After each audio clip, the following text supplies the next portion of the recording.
Marami ang nagtag sa atin ng balitang ito. Viral ito ngayon sa social media. Mas mabilis daw ang ikot ng mundo?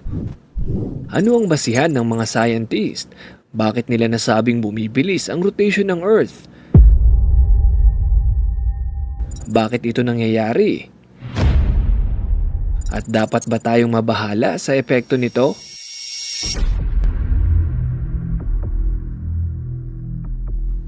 Mas mabilis na pag-ikot ng Earth, yan ang ating aalamin. And our final story for this evening is about time. Is spinning faster than it was 50 years. Time dictates our lives.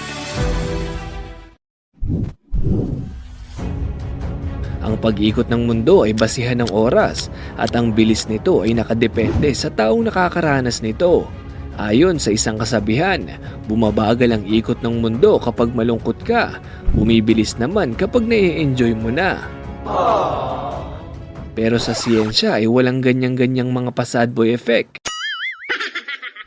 Ang normal na ikot ng Earth ay humigit kumulang 1,000 milya kada oras.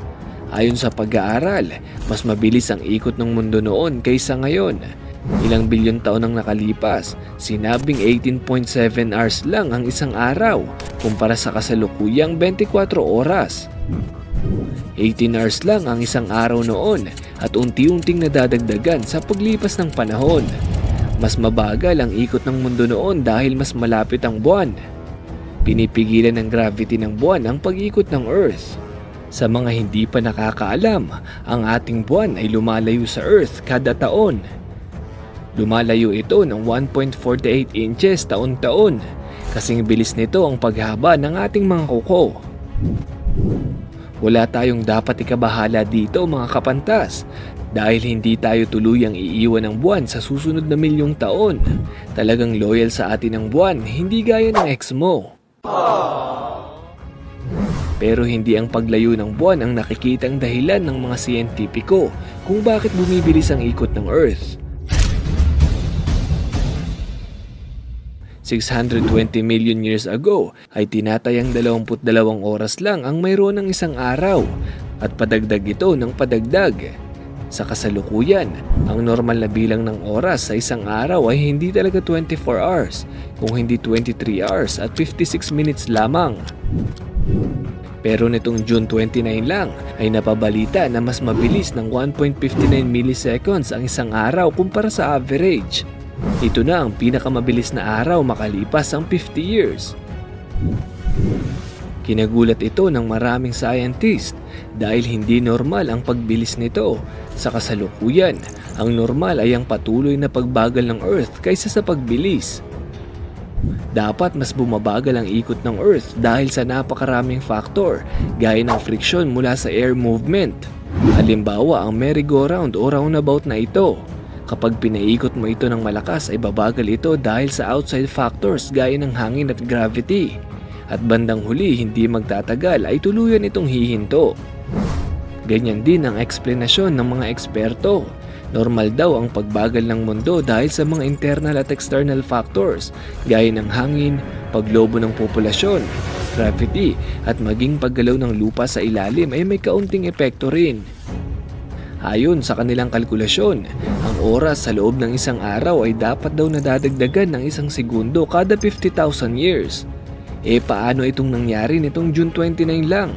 Halos mabawasan tayo hindi lang ng 1, kung hindi 2 segundo. May kakaiba talagang nangyayari sa Earth.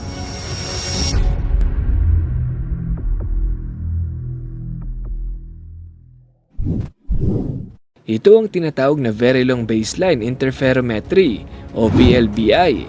Ito ang paraan ng mga siyentipiko para malaman ang oras sa pinaka-accurate na paraan. Gumagamit sila ng napakaraming network at mga satellite mula sa iba't ibang panig ng mundo at ginagawang tanda ang araw para siguraduhing tama ang kanilang datos. Gumagamit din sila ng tinatawag na atomic clock. Nung una ko itong marinig, akala ko ito ay sumasabog na orasan. Yun pala, ito ay pinaka-accurate na orasan sa buong planeta. Gumagamit ito ng pinakamaliit na frequency ng quartz para mapagana ito. Sa madaling sabi ay hindi pwedeng dayain ang orasan na ito. Kung magkaroon man ng malaking sakuna ang mga tao at magkaroon ng problema sa oras ay mananatili itong gumagana. Sa sobrang high-tech ng atomic clock ay napakakomplikado kung papaano ito gumagana. Kailangan natin gumawa ng hiwalay na video patungkol dito.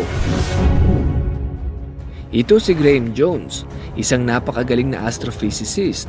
Sinabi niya na kung magpapatuloy ang pagbilis ng pag-ikot ng mundo ay maaaring magkaroon tayo ng kauna-unahang tinatawag na negative leap second. Ito ay pagbawas ng 1 segundo mula sa ating oras. Sa history ay 27 times na tayong nagkaroon ng positive leap second o 27 times nang dinagdagan ng segundo ang ating oras simula noong 1970 para makasabay tayo sa pag-ikot o pagbagal ng Earth. Paano ngayon na bumibilis na?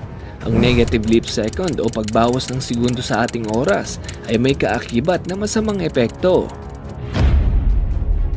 Dahil nga first time itong gagawin ay maaaring magulo ang mga IT system sa ating mga computers at mga mobile phones. Ayon sa mga IT experts ay madali lang ang magdagdag ng segundo pero ang pagbawas talagang magdudulot ito ng pagkalito sa mga apps sa ating phones, mga email, calendars at maging mga messages natin sa ating mga phones. Maging ang mga files ng mga government offices ay maaaring magkaroon ng problema. Tutol ang marami sa panukalang ito dahil hindi talagang magandang bawasan ang ating oras. Pero bakit nga ba bumibilis ang ikot ng mundo?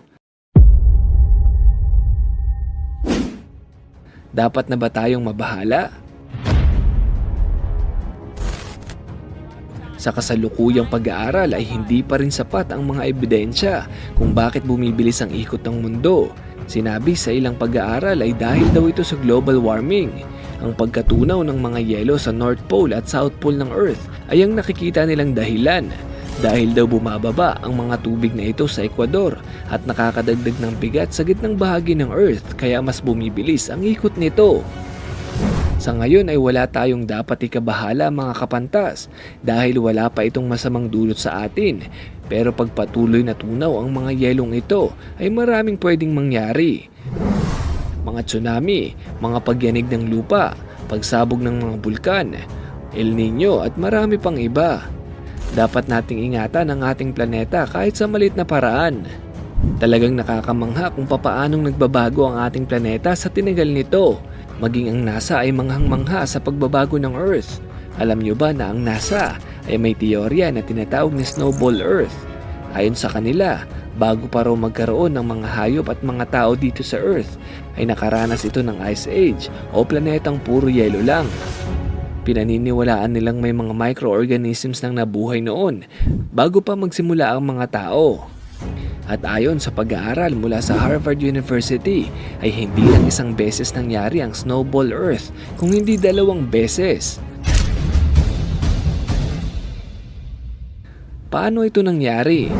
Dahil daw ito sa napakaraming bulkan ang nagsabay-sabay sumabog at ang mga usok nito ay humarang sa halos buong kalangitan. Naharangan nito ang sinag ng araw at nablock nito ang init na kailangan ng ating planeta. Kaya naman, nanigas sa lamig ang Earth at nagmistulang snowball. Sinabi ng mga siyentipiko na may tsansang mangyari ito ulit kung magsasabay-sabay pumutok ang mga bulkan sa iba't ibang panig ng mundo, pero ang porsyento ay napakababa. Ang isa pang nakakamangha sa Earth ay ang gravity nito. Alam nyo bang hindi pantay-pantay ang gravity ng bawat lugar? Dahil iba-iba rin ang pwesto ng mga bato at lupa sa ilalim natin. Gaya na lang ng ibang video na nabalita na umaakyat pataas ang mga sasakyan o maging ang bolang ito. Napakarami pang misteryo ng ating planeta ang hindi pa natin nadidiskubre.